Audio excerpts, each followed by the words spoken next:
Voici une situation, on va construire l'image de l'objet ABC qui est placé, notre objet ABC est placé à gauche de la lentille. Et comme je disais tout à l'heure, quand l'objet est placé à gauche de la lentille, ça veut dire qu'il est placé avant. Dans cette dernière leçon, on dit qu'un objet est placé avant la lentille, c'est en fait pour dire que c'est placé à gauche de la lentille.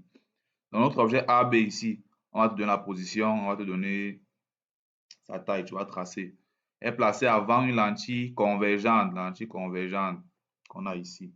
On va donc construire son image par rapport à cette lentille. Pour construire, on a besoin juste de deux rayons. Premier rayon, parallèle à l'axe optique. Donc, nous avons notre premier rayon qui sera parallèle à l'axe optique. Et lorsqu'on a un rayon qui est parallèle à l'axe optique, qui arrive parallèlement à l'axe optique principal comme celui-ci, il va ressortir en passant par le foyer principal de l'image, donc F'. Donc, le rayon va ressortir en passant par F', comme ceci. Il ressort là en passant par F'. Deuxième rayon maintenant, qui passe par le centre optique. On a vu que lorsqu'un rayon passe par le centre optique, il ressort sans déviation. Donc, voilà. Deuxième rayon en rouge là qui passe par le centre optique et qui ressort sans déviation. Et après avoir tracé les deux rayons, c'est le point de rencontre ici maintenant va nous donner la position de notre image. Et il ne faut pas oublier d'orienter les rayons. Ici, on va orienter nos rayons. Voilà, j'oriente ici une flèche. Et de l'autre, je peux orienter ça en mettant deux flèches. Il faudrait que les deux aient des signes distinctifs. Ici, je vais mettre deux flèches. Maintenant, il ne reste plus qu'à construire mon image. Je construis mon image avec le point d'intersection ici. Donc, je place à droite et puis je complète avec les flèches. Donc, voici mon image A', qui est l'image de A, et B', qui est l'image de B. Donc, voici mon image A', B' que je vais construire à partir de cette situation-ci. Dans ce deuxième cas, mon objet est toujours placé avant la lentille, dans la gauche. Mais maintenant, il est placé entre le centre optique et le foyer principal objet. Donc, pour tracer son image, on procède comme tout à l'heure, avec nos deux rayons. On trace le premier rayon passant par B et qui est parallèle à l'axe optique principal. Le voici. Et on sait que lorsqu'un rayon est parallèle à l'axe optique principal, il va ressortir en passant par le foyer principal image. Donc, voilà son parcours. Deuxième rayon, quittant toujours de B, mais qui va maintenant passer par le centre optique principal. Et on sait qu'un rayon qui passe par le centre optique principal ressort sans déviation. Donc, le voici en rouge. Ensuite, on oriente nos rayons.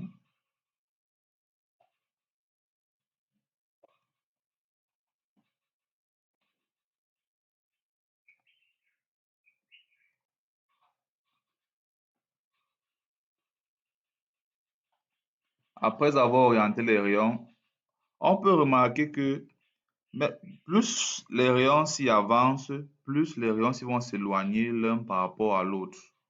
Et comme ils sont en train de s'éloigner l'un par rapport à l'autre, il ne peut donc pas avoir de rencontre ici. On doit maintenant voir s'il peut avoir rencontre dans le sens inverse à celui-ci. Donc, on va essayer de prolonger nos rayons dans le sens inverse et voir s'ils peuvent se rencontrer. Et ces prolongements qu'on fait là doivent être mis à la fin en interrompu. On prolonge d'abord le rayon en bleu-ci vers l'arrière comme ceci. Lorsqu'on prolonge, parce qu'on obtient, et on prolonge maintenant le rayon ici, celui-ci, en rouge. Donc, on prolonge les rayons émergents juste, donc celui-ci, comme ça, et ce rayon en rouge ici, on va le prolonger aussi. On constate donc que les deux se rencontrent effectivement dans le sens inverse. Et leur point de rencontre, c'est va nous donner la position de notre image. Et comme je disais tout à l'heure, les rayons, les prolongements doivent toujours être faits en interrompu. Donc, on va les mettre en interrompu. En interrompu.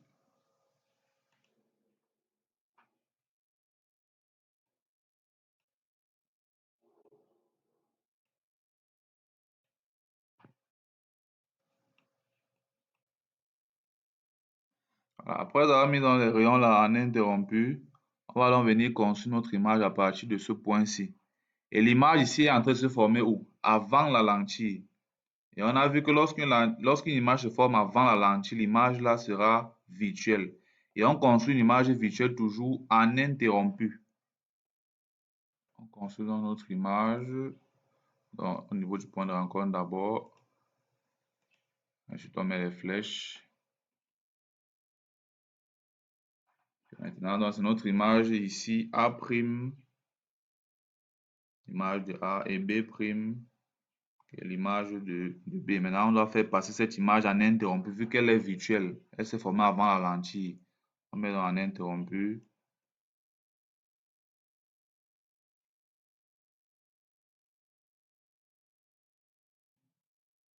Alors, notre image virtuelle qui s'est formée. Notre troisième cas, l'objet AB est placé sur le foyer principal objet. Donc, on va mettre ici là que le point A et le point F sont confondus. Sur le foyer principal objet, on trace l'image.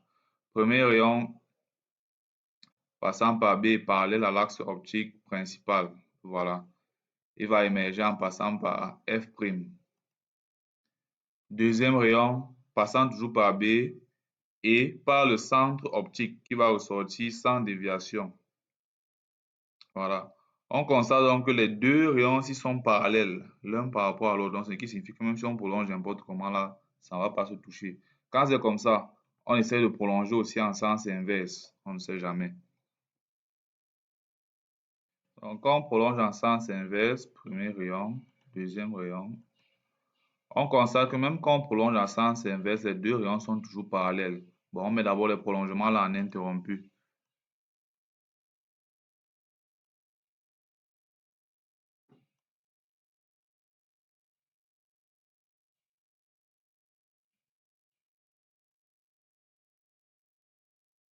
Après avoir mis en interrompu, on constate donc que les deux ne se rencontrent pas.